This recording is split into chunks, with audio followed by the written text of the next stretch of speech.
اچھا دوسرا سوال جو ظاہری بات ہے اسلامک پوائنٹ آف ویو سے ہوتا ہے وہ یہ ہے کہ جناب یہ سٹا ہے، اسٹاک مارکیٹ جو ہے وہ ایک سٹا ہے، اور یہ سٹا جو ہے وہ اس کے علاوہ کچھ نہیں ہے. اس کا کیا جواب ہے آپ کے پاس؟ سٹا اسی لیے کہ آپ کے پاس انفارمیشن ٹھیک نہیں ہے. اسٹاک مارکیٹ پہ اپنے رولز ڈیفائنڈ ہیں جس پہ مفتی حضرات جنہوں نے، اور اسلامک میں بھی ایس سی سی پی کا ایک اسپیشل ڈپارٹمنٹ ہے جو کہ کمپنیز کو یہ بتاتا ہے کہ یہ کمپنیز کیا اسلامک ہیں یا نہیں ہے. ٹھیک ہے. اچھا اس کے اوپر بھی جو پرابلم ہے نا، ہم نے تو سرمایہ ڈاٹ پی کے پہ ایک بڑا آسان کام کیا ہوا ہے کہ اگر آپ کو نہیں پتہ یہ کمپنی اسلامک ہے کہ نہیں، آپ اس کمپنی کو سرمایہ ڈاٹ پی کے پہ جا کے سرچ کریں تو ہم نے ایک ماؤس کا ایک بٹن لگایا ہوا ہے. اس ماؤس کے بٹن سے ایٹ لیسٹ آپ کو یہ کنفرم ہو جاتا ہے کہ یہ اسلامک ہے. اگر آپ کو وہ بھی نہیں پتا تو کے ایم آئی کا ایک اسپیسیفک انڈیکس اسٹاک مارکیٹ پہ ہوا ہے. کے ایم آئی میزان اور پاکستان اسٹاک مارکیٹ نے مل کے بنایا ہے. جتنی کمپنی اس انڈیکس کے اندر ہیں وہ ساری کمپنیز آپ کے شریعہ کمپلائنٹ ہے. بائی دا وے یہ کمپنیز نا کوارٹرلی اپنی چیزیں بتاتی رہتی ہیں. اگر تو کہیں بھی وہ بریچ کرتے ہیں اسلامک کے جو انہوں نے پرنسپلز ڈیفائن کیے ہوئے ہیں، بینچ مارکس دیے ہوئے ہیں، تو آٹومیٹکلی وہ اسلامک سے نان اسلامک پہ بھی آ سکتی ہیں. تو آپ کو یہ دیکھنا پڑے گا کوارٹرلی بیسس پہ کہ کون سی کمپنی جو ہے وہ ابھی بھی اسلامک ہے یا نہیں. ٹھیک ہے جی. تو یہ اس سے مطلب یہ آپ کی یہ جو سٹے کی جو پریشانی ہے وہ کم از کم ختم ہو جاتی ہے. سر منظور بھائی ایک چیز میں نے دیکھی ہے، اگر آپ نے کچھ نہ کرنا ہونا تو آپ کچھ نہ کچھ بہانہ ڈھونڈتے ہیں. ایک اس میں سے سٹا بھی ہے، ایک اس میں سے حلال حرام کا بھی لوگوں کا کانسیپٹ آ جاتا ہے. اور میں ہمیشہ لوگوں کو یہی کہتا ہوں یار کہ جب تک آپ اپنی ایجوکیشن نہ لے لیں، اور جس سرکل میں آپ بیٹھتے ہیں نا، اگر اس میں ایک کا بھی کوئی سٹے کی وجہ سے اپنا لاس ہوا ہے نا تو وہ 8 کے 8 کو خراب کرے گا کہ یار یہ صحیح نہیں ہے. ٹھیک ہے. تو بہتر کام یہی ہے کہ آپ اپنی ایجوکیشن خود کریں اور اس کمپنی سے نکلیں جس میں آپ کو اس طرح کی باتیں سننے کو مل رہی ہے. اور دوسرا ایک اور جو آتا ہے وہ یہ ہے کہ جناب اس کے اوپر جو پروفٹ آتا ہے یا ڈیویڈنڈ آتا ہے وہ سود ہے. ہاں اس کے بارے میں کیا رہا ہے؟ اب اس کا بندہ کیا کہے نا، بزنس تجارت کو تو ہم اسلامک طور پہ ہمیں خود بھی کہا گیا ہے. اگر آپ کانسیپچولی بات کریں نا، پاکستان میں بیسکلی یہ تجارت کے زمرے میں ہے کہ آپ پروفٹ، آپ شیئر ہولڈر ہیں. جس طرح میں نے آپ کو ایک پلاؤ کی کمپنی کی دی، اس میں آپ نے اپنی ایکویٹی دی. ایکویٹی کا مطلب ہے آپ نے شیئر ہولڈنگ دی، اور اس شیئر ہولڈنگ پہ بزنس کے اوپر آپ کو اگر پروفٹ ہوا ہے تو آپ نے اگر اس کو ایکسپینشن کے لیے نہیں یوز کرنا تو بزنس وہ سارا پروفٹ شیئر ہولڈر کو دیتی ہے. ٹھیک ہے. تو وہ جو شیئر ہولڈر کو پروفٹ جاتا ہے وہ کس طرح سے سود ہو سکتا ہے؟ اس کا تو مجھے نہیں سمجھ آ رہی کہ وہ سود کے زمرے میں کیسے آ سکتا ہے. ٹھیک ہے. سود تو آپ کا نان اسلامک بینک کے اندر جا کے بینک میں رکھنا، سیونگ اکاؤنٹ کے اندر جس کے اوپر رسک ہی کوئی نہیں ہے اور اس کے اوپر آپ کو دے. لیکن جو اسلامک طریقے سے ہمیشہ دیکھیں، تجارت میں بہت امپورٹنٹ چیز ہے پیسہ. میں اپنا بزنس ہی نہیں کھڑا کر سکتا اگر مجھے پیسہ ہی نہ ملے. اب آپ کا بزنس کس طریقے سے پیسہ ریز کر رہا ہے وہ بہت بڑا کوسچن ہے.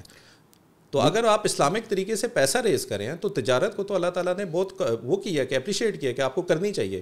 ہم الٹا یہاں پہ پلاٹ لے کر بیٹھ جاتے ہیں 5-6 کروڑ روپے کا، رادر دین کہ اگر ہم کنسٹرکشن بھی کریں تو وہ ایک بہت اچھی اکنامک ایکٹیویٹی ہے.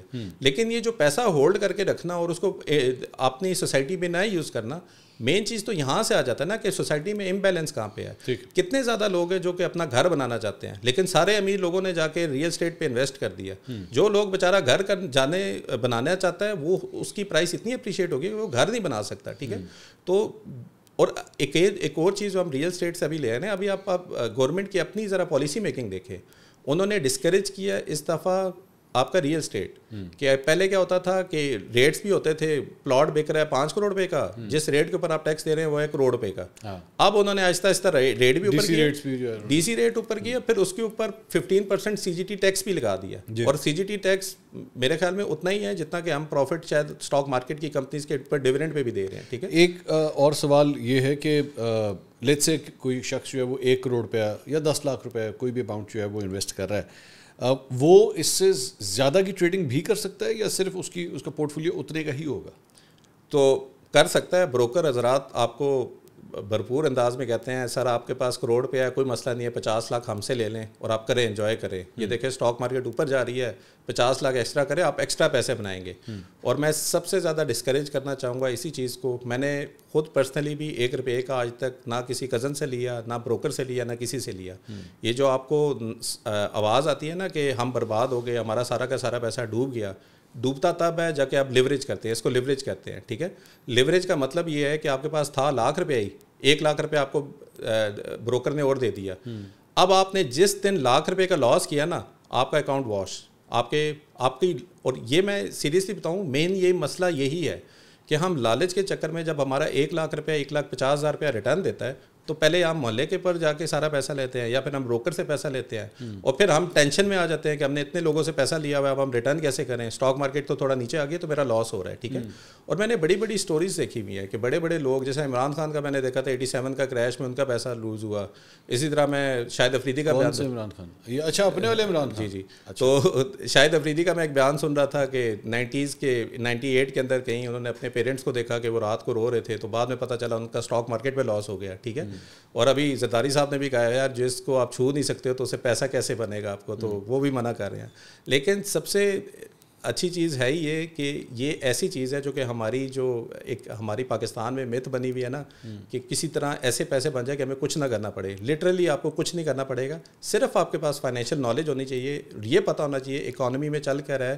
ملک میں جہاں پہ ہمیں نیگیٹیوٹی نظر آتی ہے کہ آج یہ ہونے والا ہے, صبح اٹھیں گے پتہ نہیں ملک رہے گا نہیں رہے گا, وہیں پہ اتنی بڑی اپرچونٹی ہے کہ آپ کے میکروز اتنے اسٹیبل ہو رہے ہیں, تو وہاں پہ ہی اسٹاک مارکیٹ آپ کو کتنا اچھا ریٹرن دے رہی ہے. اچھا, یہ میں اچھا کیا آپ نے اس کا ذکر کیا. میں پہلے اسی بارے میں بات کر رہا تھا کہ یہ جب اس قسم کی خبریں آتی ہیں, لیٹس سے کہ جی لانگ مارچ ہونے لگا ہے, یا لیٹس سے 26ویں آئینی ترمیم منظور ہو گئی ہے, آئینی بینچ بن گیا ہے اب, اور اس قسم کی جو خبریں آتی ہیں اس کا کیا امپیکٹ آیا ہے مارکیٹ کے اوپر یا آتا ہے؟ اب منصور بھائی میں ویسے آپ سے پوچھوں کہ اگر فار ایگزامپل کوئی لانگ مارچ ہونے والا ہے تو آپ کے پارٹنرس پہ کیا فرق پڑتا ہے؟ کہ آپ کے جو آپ کے ساتھ کام کرنے والے ہیں وہ گھر سے آنا بند کر دیتے ہیں؟ نہیں, تو دیر از نو امپیکٹ. یہ دیکھیں والیٹیلیٹی از یور فرینڈ اور is your enemy. If you understand کہ کمپنی کیا کر رہی ہے تو وہ آپ کا فرینڈ بھی بن سکتا ہے. انفارچونیٹلی ہم ایز این انویسٹر نا ہم نیوز چینل کو دیکھتے ہیں, نیوز چینل کے تھرو ہم ڈائریکشن کیلکولیٹ کرنے کی کوشش کرتے ہیں, ٹھیک ہے.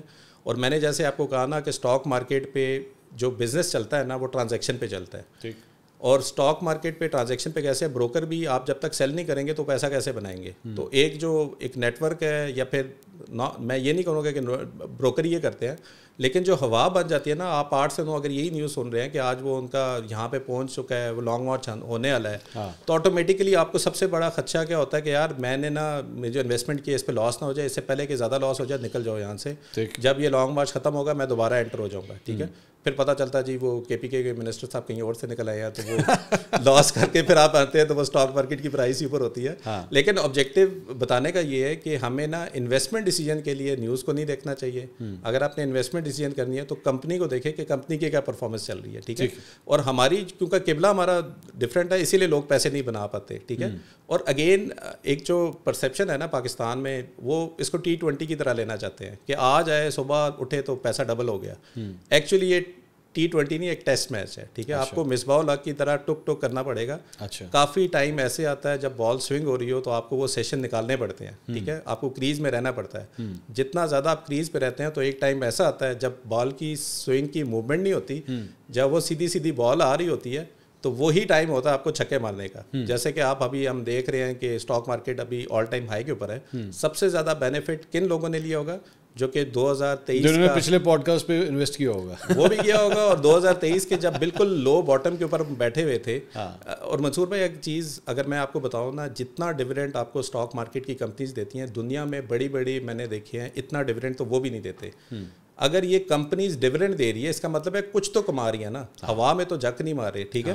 اگر وہ کما رہی ہیں تو آپ کو پروفٹ دے رہی ہے. پروفٹ کس طرح وہ کما رہی ہے اگر اتنی انسٹیبلٹی ہمیں نظر آ رہی